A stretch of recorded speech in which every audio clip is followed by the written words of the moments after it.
কোথা থেকে আমরা ইংরেজি শিখব এবং কোথায় গিয়ে আমরা ইংরেজি প্র্যাকটিস করব এবং কোথা থেকে ইংরেজি শুরু করলে আমরা আমাদের স্পিকিং জার্নিটা খুব ভালোভাবে আয়ত্তে নিয়ে আসতে পারবো। হ্যালো, আসসালামু আলাইকুম। This is Mohammad Abdullah Al Mamun. I am student of Panchpir degree college, as well as I am English learner, as well as I am English video creator. Okay, আজকে আমি আলোচনা করব যে আপনারা কোথা থেকে শুরু করবেন ইংরেজি এবং কোথা থেকে ইংরেজি শিখবেন এবং কোন অ্যাপসগুলো ব্যবহার করে আপনারা আপনাদের ইংলিশ জার্নিটা খুব ভালোভাবে আয়ত্তে নিয়ে আসতে পারবেন। তো অনেকে আমাকে আমার কমেন্ট বক্সের মধ্যে, আমার মেসেঞ্জারের মধ্যে যে প্রশ্ন করছে, ভাই how we can improve hour speaking skill, how we can develop our learning English. আমরা কোথা থেকে আমাদের স্পিকিং জার্নিটা খুব ভালো করতে পারি এবং কোথা থেকে শুরু করলে আমরা আমাদের স্পিকিং জার্নিটা খুব তাড়াতাড়ি আয়ত্তে নিয়ে আসতে পারবো। তো আজকে আমি এই বিষয়ে আলোচনা করব। তো ভাই দেখেন, আমি যখন ইংরেজি জার্নিটা শুরু করছিলাম তখন আমাকে দিক নির্দেশনা দেওয়ার মতো কেউ ছিল না। আমি নিজে নিজে আমার ফেসবুক পেজের মধ্যে এবং ইউটিউব চ্যানেলের মধ্যে অনেকগুলো ভিডিও দেখতাম, দেখার পাশাপাশি আমার মনের মধ্যে স্পিরিয়া জাগলো এবং আমি ইন্সপায়ার হলাম যে আমি কীভাবে ইংরেজি শিখবো এবং আমাকে ইংরেজি শিখতে হবে। মনের মধ্যে একটা ভালো লাগা কাজ করলো যে আমি ইংরেজি শিখবো।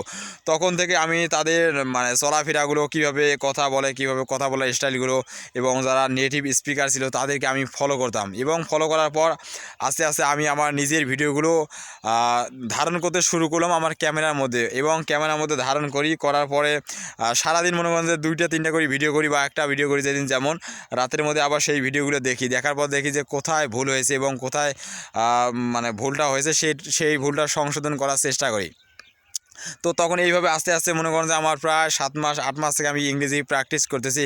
I have been practice my English language last 7 month, it is so good for me. Okay, আমি 7 থেকে 8 মাস পর্যন্ত ইংরেজি প্র্যাকটিস করতেছি এবং এখনও আমি ইংরেজি ফ্লুয়েন্ট হতে পারি না এবং আমি এখনও ভালোভাবে কথা বলতে পারি না। আমার কথার মাঝে অনেক সময় ভুল হয়ে যায় এবং আপনারা সবাই অনেক সময় অনেক মজা করেন যে এটা ভুল, সেটা ভুল, কিন্তু আমি বিশ্বাস করি যে I will be good speaker in my village, one day I will success in my life. আমি একদিন সফল হব। এবং আপনারা কোথা থেকে ইংরেজিটা শুরু করবেন, আপনাদের যে মূল গ্রামার বইটা আছে এই গ্রামার বইটা থেকে আপনারা আপনাদের ইংরেজিটা শুরু করতে পারেন।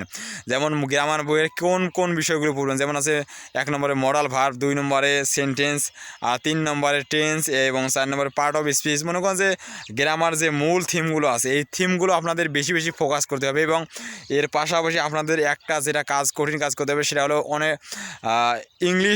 ইংলিশ স্পিচ বেশি বেশি করে শুনতে হবে। যারা অনর্গল ইংরেজিতে কথা বলে 10 মিনিট, 5 মিনিট, 20 মিনিট, তাদের ভিডিওগুলো আপনারা বেশি বেশি শুনবেন। এখনও অনেক সময় দেখা যাবে যে কি এই ভিডিওগুলো শোনার পর আপনাদের মাথার মধ্যে অটোমেটিক গেঁথে যাবে এই কথাগুলো, পরে আপনারা খুব তাড়াতাড়ি কথা বলার আগে এইসব মুখের মধ্যে চলে আসবে এবং বলতে পারবেন। আমি যখন শুরু করছিলাম তখন ইংরেজি শুনে শুনে শুরু করছিলাম।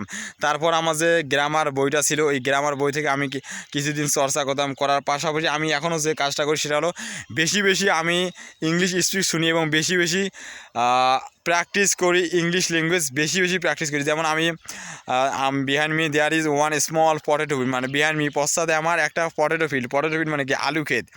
এমন করে আপনারা প্রতিদিন প্র্যাকটিস করবেন এবং নিজের ভিডিও নিজে ধারণ করবেন। যখন নিজের ভিডিও নিজে ধারণ করবেন তখন আপনারা খুব বেশি ইংরেজিতে ফ্লুয়েন্ট হতে পারবেন এবং খুব তাড়াতাড়ি ইংরেজিটা নিজের কন্ট্রোলে নিয়ে আসতে পারবেন। তো প্রথম যে কাজটা করতে হবে সেটা হলো গ্রামার বেশি বেশি করে ফলো করতে হবে। এর পাশাপাশি নেটিভ স্পিকার যারা আছে, যারা অনর্গল ইংরেজিতে কথা বলে, তাদের বেশি ফলো করতে হবে এবং বেশি বেশি স্পিচ শুনতে হবে। তাহলে আপনারা আপনাদের ইংরেজি জার্নিটা খুব ভালোভাবে নিয়ে আসতে পারবেন।